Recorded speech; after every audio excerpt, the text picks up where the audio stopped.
ఇప్పుడు ఇప్పుడు ఆయనతో కడుపు తెచ్చుకున్నాను. నీ బిడ్డ అని చెప్తాను నేను. రేపు నాకు ఇంకో బిడ్డ కావాలి. అప్పుడు నాకు బిడ్డ ఎలాగొస్తది? ఫ్రెండ్ అని చెప్పి ఇంటికి తీసుకొచ్చేవారు మేడం. ఇద్దరు తాగుతూ ఉండేవారు. నేను పడుకున్నాను. పడుకుంటే ఆయన మధ్యలో వచ్చి నా మీద చెయ్యేశారు. అంటే ఈయనకి తెలిసేమో, ఈయన తెలిసి ఆయన పంపించారేమో అని నేను కూడా ఆయన్ని ఇష్టపడ్డాను మేడం. ఇప్పుడు నాకు ప్రెగ్నెన్సీ. ఆయన వేరే పెళ్లి చేసుకుంటానని. ఏంటి ఇప్పుడు ప్రెగ్నెన్సీయా? అవును మేడం. దాన్ని ఎందుకు అలా దూరంగా ఉంటున్నావంటే ఏదో ఒకటి చెప్పేవారు. తర్వాత నాకు ఒక 6 నెలల తర్వాత నాకు తెలిసింది ఆయన ఎందుకు పనికిరాడు అని. ఆయన తీసుకొచ్చి పడుకోబెట్టింది నువ్వే కదా. నువ్వే నేను చేత కాదు నా ఫ్రెండ్ అనేసి నువ్వు బయట మేడం తిని బయట పడుకునేవాడు మేడం. నేను రూమ్ లో పడుకునేవాడిని, తను పంపించేవాడు. తల్లిదండ్రులు కోరుకుంటుందని నీకు చెప్పింది, నువ్వు చేసేసావు. అంటే నెరవేర్చేసావు. తర్వాత ఏం చేద్దాం అనుకున్నా? బర్త్ ఉంటేనే తల్లితనం ఉండాలని లేదు కదా మేడం. సొసైటీలో లివింగ్ రిలేషన్స్ లో కూడా చాలా జరుగుతుంది. లోగ పెట్టి కొడతారు ఎవరన్నా ఇదే విషయం చెప్పావంటేనే. పరే భార్యని నువ్వు పెళ్లి చేసుకుంటానన్నావు, తనకి ప్రెగ్నెన్సీ కూడా చేసావు. నువ్వు చేసి ఇప్పుడు మళ్ళీ అలా మాట్లాడుతున్నావు. నువ్వు నేను తప్పు చేశాను మేడం, తప్పు చేస్తున్నావు, నీకు తెలీదా? కడుపు తెచ్చినప్పుడు నీకు తెలీదా? హాయ్ అండి, నమస్తే. నేను మీ సత్యాన్ని. Welcome to our show. ఆడపిల్లకి పెళ్ళి అనేది ఒక కళ.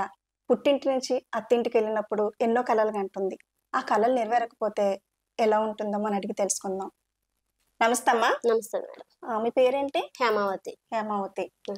మీ ప్రాబ్లం ఏంటమ్మా? నా ప్రాబ్లం నేనమ్మా ఆయన. నమస్తే అండి. మీ పేరేంటండి? రంగారావు. చెప్పమ్మా. తను బాయ్ ఫ్రెండ్. నమస్తే అండి. నమస్తే మేడం.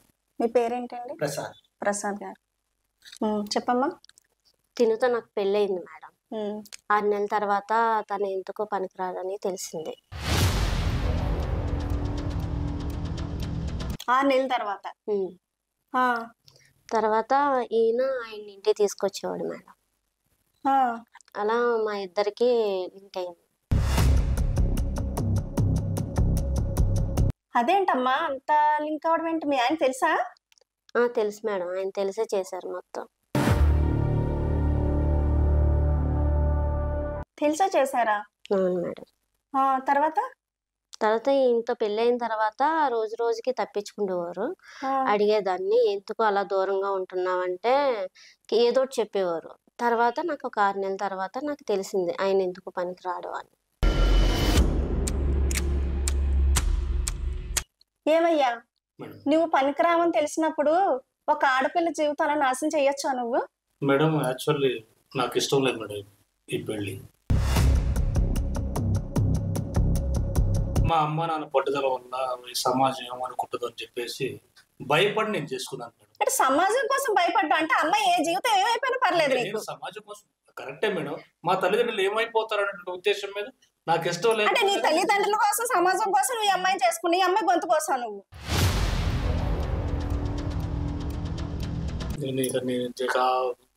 అక్కడ నేనేం చేయగలను మేడం? చెప్పమ్మా, ఏం జరిగింది? అప్పుడు ఒక 6 నెలల తర్వాత ఫ్రెండ్ అని చెప్పి ఇంటికి తీసుకొచ్చేవారు మేడం. ఇద్దరు తాగుతూ ఉండేవారు. నేను పడుకున్నాను. పడుకుంటే ఆయన మధ్యలో వచ్చి నా మీద చెయ్యేశారు. అంటే ఈయనకి తెలిసేమో, ఈయన తెలిసి ఆయన పంపించారేమో అని నేను కూడా ఆయన్ని ఇష్టపడ్డాను మేడం. ఇప్పుడు నాకు ప్రెగ్నెన్సీ. ఆయన వేరే పెళ్లి చేసుకుంటానని. ఏంటి ఇప్పుడు ప్రెగ్నెన్సీయా? అవును మేడం. ఎన్నో మంత్స్? 4వ నెల. 4వ నెల. మరి ఇప్పుడు ఏమంటున్నాడు ఆయన చేసుకోని అంటున్నాడు మేడం. ఈయన కూడా ఆయన చేసుకోవద్దు, ఆయన వదిలేసే ఆ బిడ్డకి తండ్రికి నేనే ఉంటాను అంటున్నాడు. అలా నేను ఎలా ఒప్పుకుంటాను మేడం? మేడం నేనైతే ఆ విధంగా ప్రోత్సహించి నేను చేయని నేను చెప్పలేదు. ఏదో ఫ్రెండ్ కాబట్టి వస్తుండో సరకు మంచి చెడు మాట్లాడుకుంటుండో వెళ్ళిపోతుండో అని నేను అనుకున్నా కానీ ఈ విధంగా చేస్తాను అనుకోలేదు మేడం. జరిగింది జరిగిపోయింది. ఇక ఎట్లా ప్రెగ్నెన్సీ కదా సరే ఉంచుకోండి, ఆ బిడ్డకి నేనే తండ్రిగా. చెప్పుకోవడానికి సిగ్గుసేటుగా ఉందయ్యా మీరు చేసే పనిలో. ఏమయ్యా మీరేమనుకుంటున్నారు? మా ఇంట్లో మా తల్లిదండ్రులు చెప్పుతో కొడతారు మేడం. మరి చెప్పుతో కొడతారన్నప్పుడు ఈ పని ఎందుకు చేస్తావు నువ్వు? పరిస్థితి ఇక్కడ దాకా వస్తుందని అనుకోలేదు మేడం. ఆ సంఘటన తగ్గట్టుగా ఇప్పుడు నాకు చాలా ఇబ్బందికరంగా ఉంది. రిలేషన్ వరకు అనుకున్నాను కానీ ఇలా తప్పటడుగు పడుతుందని నేను ఊహించుకోలేదు. నీ అంత తెలియదా నీకు తప్పటడుగానే? నువ్వు లేదు చేసిన మేడం, తప్పటడుగా ఆయన నీకు నాతో తెలీదా? చెప్పాడు మేడం. ఆయన నాతో చెప్పాడు, మీ ఆయన నాకు అంతా చెప్పాడు, ఆయన ఎందుకు పనికిరాడంట కదా, నేను నిన్ను పెళ్లి చేసుకుంటాను, ఆయన వదిలే అని చెప్పాడు మేడం. మరి పెళ్లి చేసుకుంటానని ఇప్పుడు ఎందుకు మరి మళ్ళీ ఎలా మాట్లాడుతున్నావు నువ్వు? ఆయన అన్ని విషయాలు నాతో పంచుకున్నారు మేడం. సరే బాధ చెప్పుకుంటున్నాడు కదని వాళ్ళకు గుమ్మం దాకా వెళ్ళాను. ఇలాంటి భారాన్ని నేను భరిస్తానని ఊహించుకోలేదు. భారం ఏంటయ్యా? నువ్వు చేసిన తప్పే. పరే భార్యని నువ్వు పెళ్లి చేసుకుంటానన్నావు, తనకి ప్రెగ్నెన్సీ కూడా చేసావు. నువ్వు చేసి ఇప్పుడు మళ్ళీ ఎలా మాట్లాడుతున్నావు నువ్వు? నేను తప్పు చేశాను మేడం, తప్పు చేస్తున్నావు, నీకు తెలీదా? కడుపు తెచ్చినప్పుడు నీకు తెలీదా? తను భార్యను నేను చేసుకోలేను మేడం. ఇప్పుడు ఎందుకు చేసుకోలేవు? మరి కడుపు చేసావు కదా నువ్వు. ఇప్పుడు తన పవిత్రంగానే ఉంది కదా, తన భర్త చేయడం సంగతి నీకు తెలుసు కదా, తెలుసుండే కదా తన దగ్గరికి వెళ్ళావు నువ్వు. ఇప్పుడు తనకు బిడ్డకు తల్లి అయినప్పుడు నువ్వు ఎలా మార్చుకుంటావు మనసు అంటున్నాను. విషయం తెలిసిన తర్వాత అబార్షన్ చేయించుకోమని చెప్పాను. ఏంటయ్యా ఏం మాట్లాడుతున్నావయ్యా? అబార్షన్ చేయించుకోమంటా అంటే ఆమెతో ఏమనుకుంటున్నావు నువ్వు అసలు? నీకన్నీ బుద్ధి ఉంది అసలు? నీకు తెలియదు ఇవన్నీనే? ఇవన్నీ మాట్లాడుకుంటాను ఆవిడ దగ్గరికి వెళ్ళావా నువ్వు? మళ్ళీ ఇంకో పెళ్లి చేసుకుంటావా? చెప్పమ్మా, ఇప్పుడు నువ్వేమో ఆశిస్తున్నావు నువ్వు? నాకైతే ఆయనే కావాలి మేడం. అదిగో నువ్వే కావాలంట. మరి నీకు ఈ విషయం తెలియదా? నీకు ముందు ఇవన్నీ నువ్వు మాట్లాడుకోలేదా? అంత సమయం ఏంటయ్యా సమయం? లేదు ఒక మేడం, ఆడపిల్ల నాకు ఆయన జీవితం చెప్పాడు అక్కడ. మేడం. నువ్వు మొగ్గడు నువ్వు ఎలాగైనా దోపించుకుని వెళ్ళిపోతావు. తను ఒక ఆడదు కదా, తన సమాజంలో బతకాలి కదా. తనకి ఎన్నో ఆశలు కోరుకుంటాను కానీ నీ దగ్గరికి వచ్చింది. మీ ఇద్దరు ఒకటైనప్పుడు తెలియదా మీకు? అలా ఆయన అంతా చెప్పాడు అంటున్నావు. చెప్పినప్పుడు మరి అలా అన్నప్పుడు మరి కడుపు ఎందుకు చేస్తావు నువ్వు? తెలియదు అప్పుడు నీకు? మాకే సిగ్గుసేటుగా ఉందయ్యా, మీకు ఎవరికి న్యాయం చెప్పాలి అర్థం కాని పరిస్థితిలో ఉంది మాకు. ఆయన చూస్తే సమాజం కోసం పెళ్లి చేసుకున్నాడంట. సమాజం కోసం ఆడపిల్ల ఎన్నో కళ్ళు కానీ వస్తుంది మీ దగ్గరికి, తన జీవితం నాశనం చేసేస్తారా? ఇంకా ఆలోచించుకుంటే పని లేదా? అదే నీ చెల్లె ఎవరన్నా అయితే నువ్వు ఇలాగే చేస్తావా నువ్వు?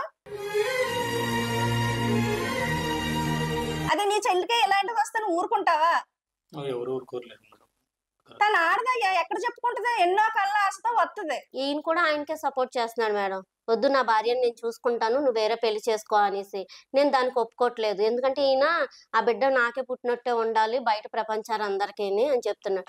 అలా నేను ఆయనతో తప్పు చేసి ఈయనకి ఎలా ఉంటాను మేడం? చూడు ప్రసాద్, ఎప్పుడు నీతో నా మాట అన్నాను నేను?